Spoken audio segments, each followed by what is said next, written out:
Well, we're doing well with the die rolls here, that's for sure, so. And we are good. We're good to go.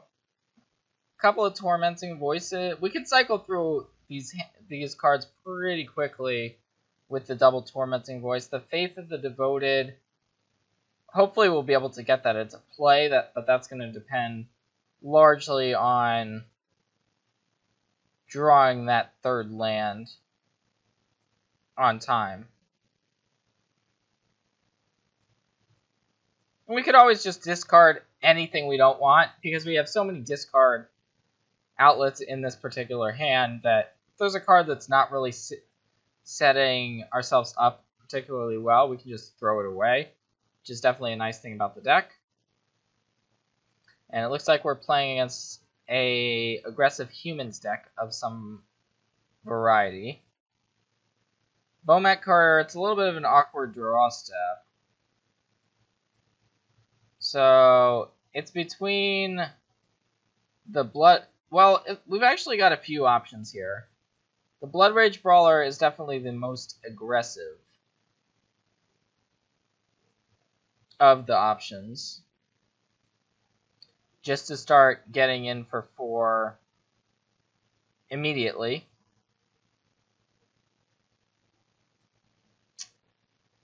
And the Fury Blade. Yeah, I think the Fury Blade we can wait on, so I'm going to go with the Blood Rage Brawler. And then the question becomes, what do we want to discard to it? I think we can afford to pitch the Bomat. If we had Bomat Courier on turn 1, it would have been really nice, but now it's lost a bit of its value, unfortunately.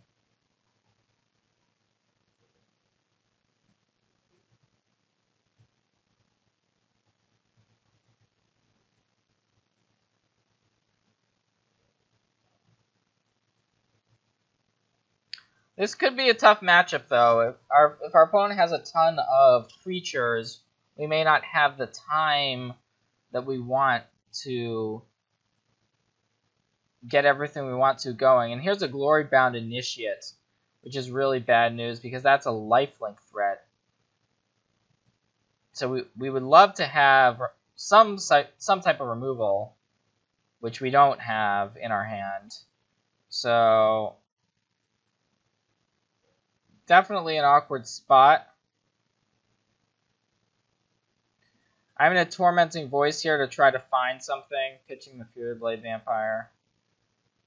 And just going to leave the Brawler on defense. So we found Fiery Temper. Now, if our opponent has something like an Always Watching or a Thalia's Lieutenant, there's a lot of cards that are really bad for us in this spot, unfortunately, because if that Glory Bound Initiate gets in, that 4 points of lifelink makes it that much more difficult for us to burn our opponent out.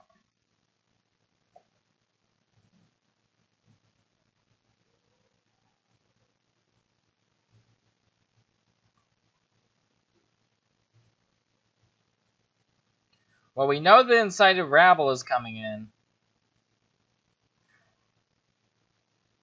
So I would expect now, after this Thalia's Lieutenant, that our opponent is going to exert the Glory-Bound Initiate to get as much value off of it as possible and to gain that 5 life now off of it. So, yep, that is what's going to happen. And I think we want to just block the Incited Rabble, make that trade. Still taking 5.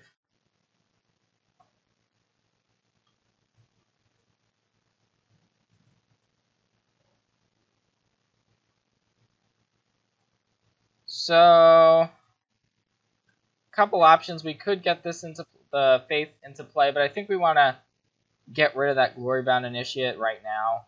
So I am going to discard the Fiery Temper to the Tormenting Voice, and then deal 3 to the Glory-Bound Initiate.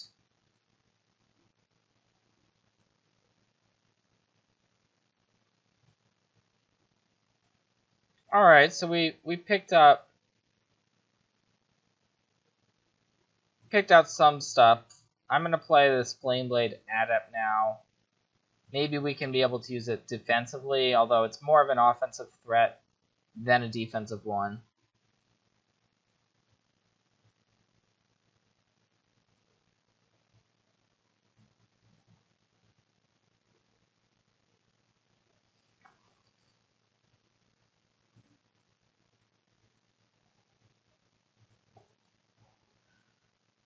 So we're hoping that our opponent's more or less out of gas.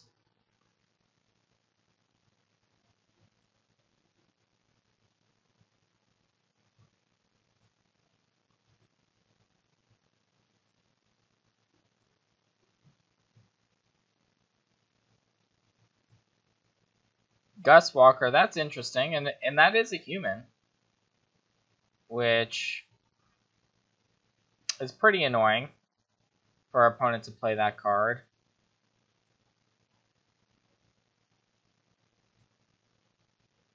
So I think we want the Bomat Courier in play.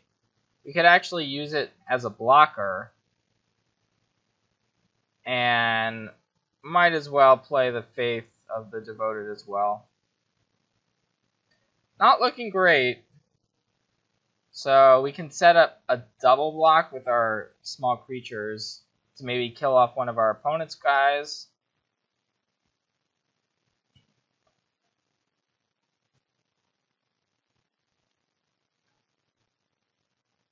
But there's another Thalia's Lieutenant. And that's just going to... Now things are spiraling out of control.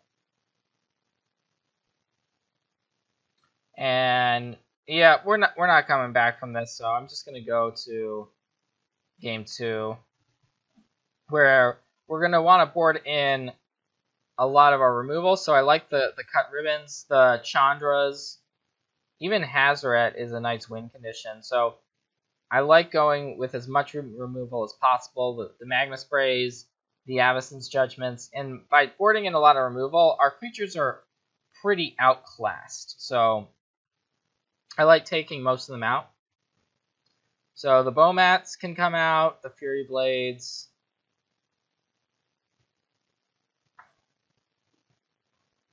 And we want Tormenting Voices as well.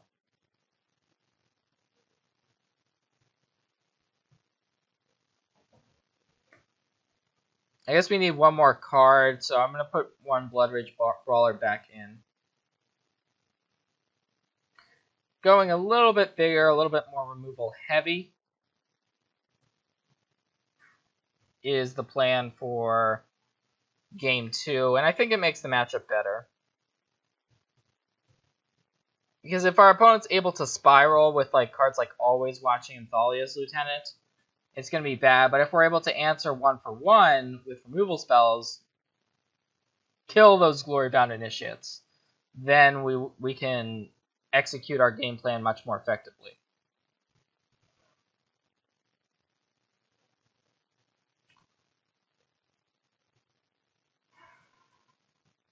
So double Hazoret is a little bit unfortunate, but then again, we do have at least one Hazoret. Hazoret's definitely one of our better win conditions. I am going to keep this hand.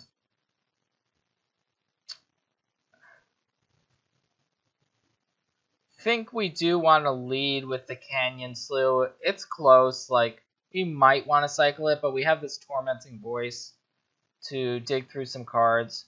We don't necessarily want to even discard the Hazoret because of a card like Death's Declaration in Stone is an answer to it. So our opponent might have exile creature effects in their deck. I think we just cycle, we just get rid of an Aether Hub.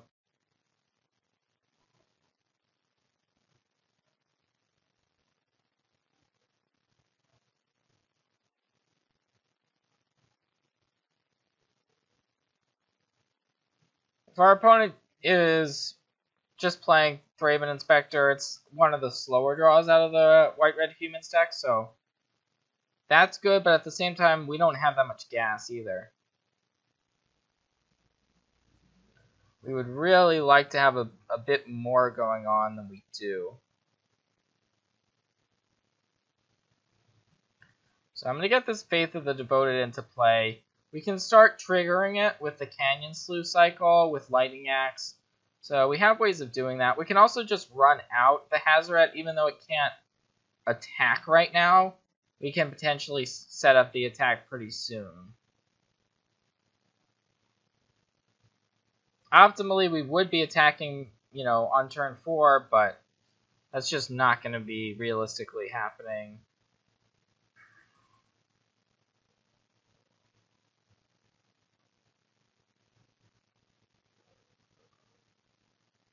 So this is a big turn. If our opponent plays something like a Glory-Bound Initiate, we're forced into a spot where we kind of need to get it off the board. But if our opponent maybe just plays another Dork, maybe cracks the Clue, that would be nice. That would be better for us.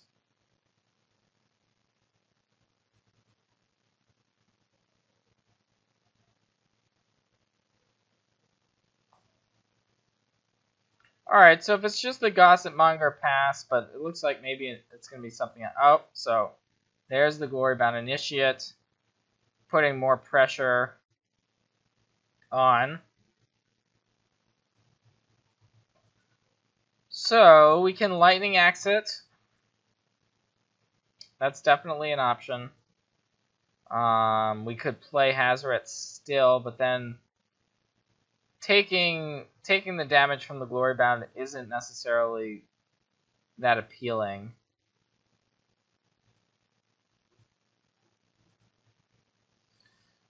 I actually think we want to just cycle the Canyon Slough, dig a little bit deeper in our deck. Might as well do the Faith of the Devoted activation now. Although I guess we would rather wait. So I'm not going to do it right now. We'd rather wait for the Lightning Axe to do it. Just in case we draw Avacyn's Judgment. But no, we didn't draw it. So yeah, I'm just going to go for the Lightning Axe on our opponent's turn. I think it's pretty unlikely that they have some sort of way to save the Glory-Bound Initiate on their turn. No 5 mana for an Archangel Avacyn or something like that.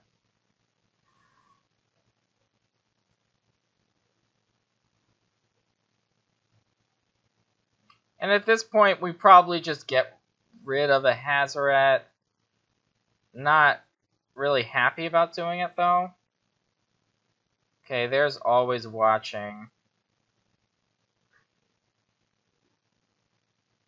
So we boarded in a bunch of removal, have yet to see much of it. We just have this Lightning Axe, which we're going to be forced to use to take down the Glory-Bound. And of course, we're going to be discarding a card as well. Just going to pitch a Hazoret.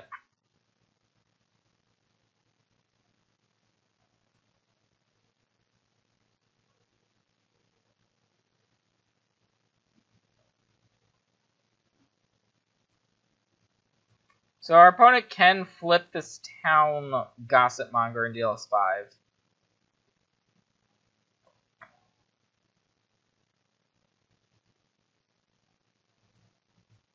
And it looks like that's going to be the play.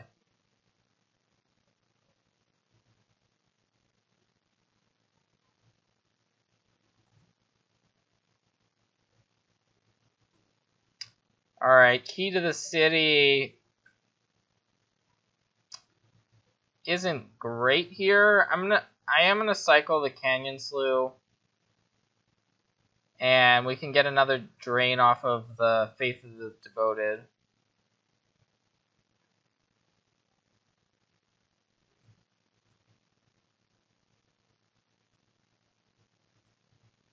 And I like running out the Key to the City.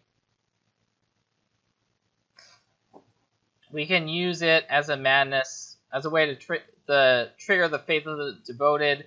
We should be able to turn Hazoret into a creature, which we can we may want to use it defensively. But the issue with doing that is that if our opponent does have a removal spell, it's going to be extremely bad for us, but we may just not have a choice.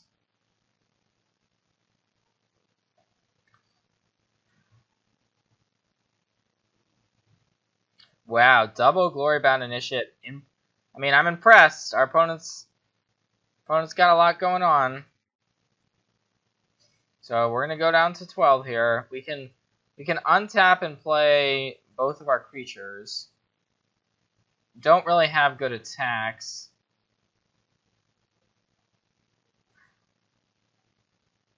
So yep, I'm just gonna go Hazoret plus Flameblade Adept.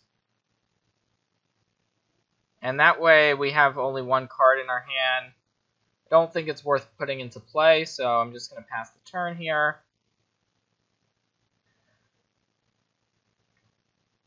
And it would be pretty fitting if our opponent just killed the Hazoret. And if our opponent doesn't have the removal, though, we have the Flameblade Adept, which we are fine with chumping with.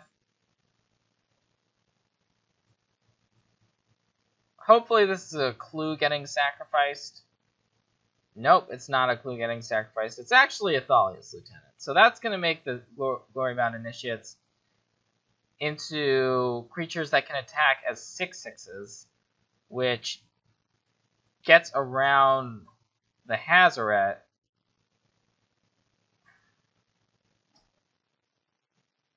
So we'll see how our opponent wants to come in. It looks like 2 Glorybounds plus the Insider Rabble.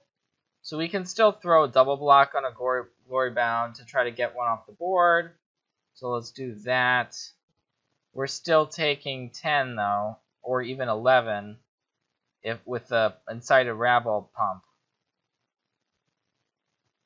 Looks like it's going to be a mere 10 damage coming across.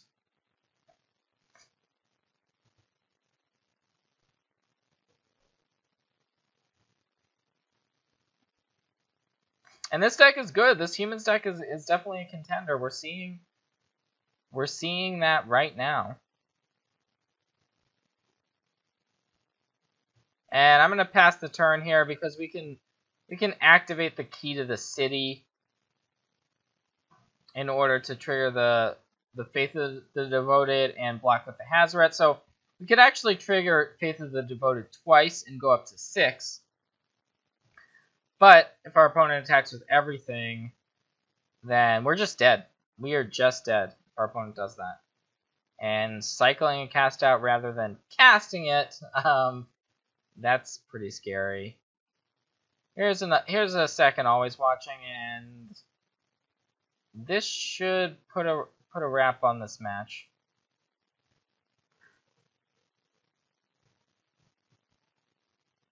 Yep. All right. That's gonna be it here.